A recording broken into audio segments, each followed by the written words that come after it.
Dr. YouTube here, Tucker. Subscribe and like to my channel, guys. Also, 7 The Truth Will Free You. But yeah, this is on the Cop Lives Matter movement, guys. Check it out.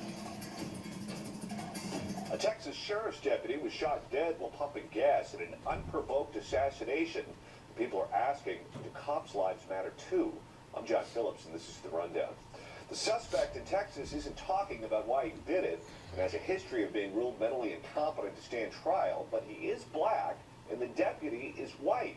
So some people are drawing conclusions, including Harris County Sheriff Ron Hickman, who condemns the very dangerous national rhetoric against police.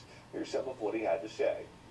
I will echo also what the DA mentioned is some of the very dangerous national rhetoric that's out there today. Our system of justice absolutely requires law enforcement to be present to protect our community. So at any point when the rhetoric ramps up to the point where calculated assassination of police officers happen, this rhetoric has gotten out of control. We've heard Black Lives Matter, all lives matter. Well, cops' lives matter too. So why don't we just drop the qualifier and just say lives matter? The officer killed was 27-year-old Eric Goforth. He was shot in the back 15 times. Some reports say that the suspect unloaded every bullet in the chamber into this poor police officer. Just hours after his cold-blooded killing. Now see, this is the cop. This is the Black Lives Matter movement. Flying like bacon. Hate group. The Minnesota State Fair. They hate white people. They hate Americans. The phrase pigs in a blanket. They hate how we got to this point. But they'll use their phone. Body bags. And while reprehensible, that makes sense in the context of an anti-police protest where exchanging about food just doesn't make sense. Increasingly, police feel like they're under siege from a hostile public, and the numbers are alarming. Veteran officer and father of 4, Joe Glenowitz, just became the 26th cop killed in the line of duty so far this year after he was shot in the head, reportedly after a traffic stop just north of the city of Chicago. Fox News' Elizabeth Hasselbeck even asked the crucial question, has Black Lives Matter become a hate group? It is a hate group. After an explosive and largely false narrative of police murder resulted in riots in Ferguson and elsewhere, has the rhetoric gone too far?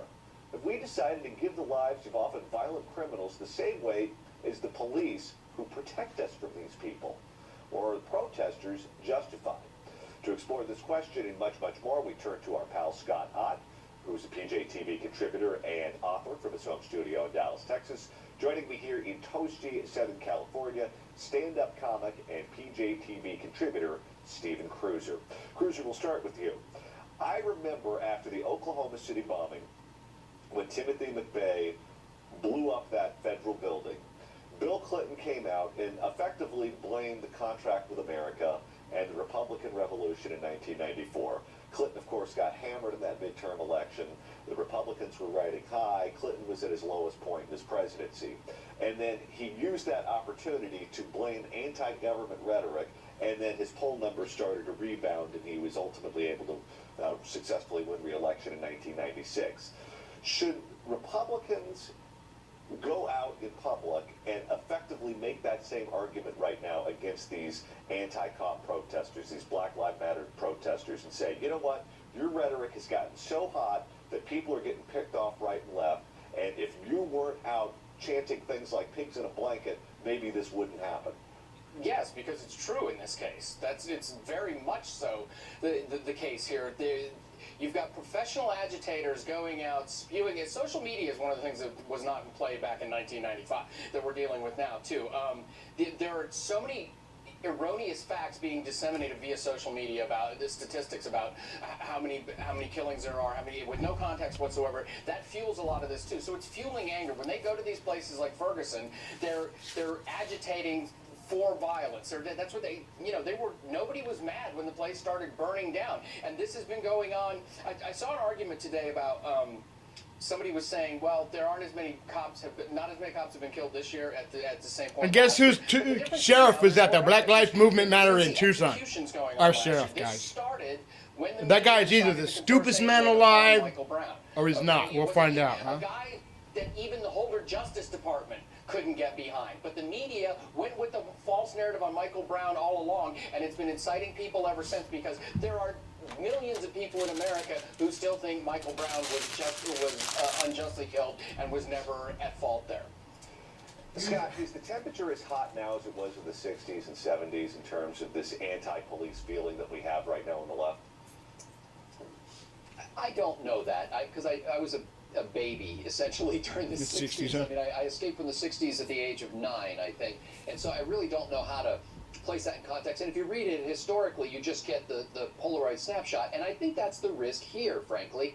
Here's the problem. If you're on the side of liberty, if you're a conservative or even a Republican, and you look at situations like this, you go, you know what? There was a shooting. The justice process needs to do its work, and we need to find out who did it, what was the cause, instead of immediately leaping into the narrative and saying, this will prove a nice illustration from my point of view. I'm going to throw this into the service of my narrative right away. That's what the left does, and they do it very effectively. And you say, well, if they're being effective with it, shouldn't we use their tactics as well? Shouldn't we take every cop killing and make that illustrative of the fact that the Black Lives Matter movement is creating a hostile atmosphere on the streets? I don't know if that's the case. I think the problem with the Black Lives Matter movement can be handled in its own right, by its own lights. It doesn't have to, you don't have to pull these cases that 48 hours later we already know why somebody was gunned down. We just don't.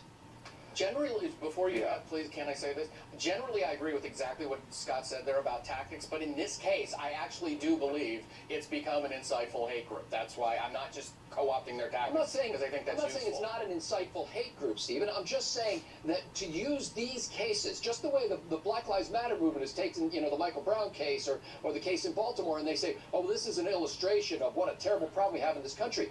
I frankly don't know what the statistics are. I don't know if it's getting better or it's getting worse. As you know, violent crime in general has been going down for years, and yet people have no problem saying, oh, there was a guy who was shot, so it must be going back up. I don't think you could take that on a month-to-month basis, John. Well, it is going back up, and attacks on police officers are also going up, and I believe that's in part because of the rhetoric.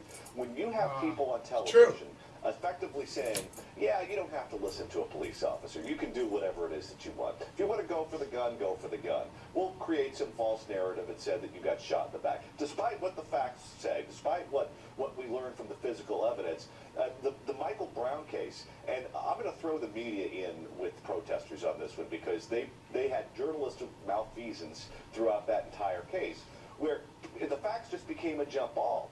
And when you embolden people to disobey the police and have no respect for the police, and then you just put out information that's just patently not true and make them look like cold-blooded killers that are out killing blacks for fun, then yeah, you're going to end up with killings like this. Yeah, I don't see how you can look at it any other way at the moment. I fault the media entirely and the President of the United States going back to that beer summit incident with the professor a few years ago. There we go, guys. Subscribe to my channel, Dr. YouTube Tucker. Also, 7 The Truth Will Free You 7. All right, guys. Later.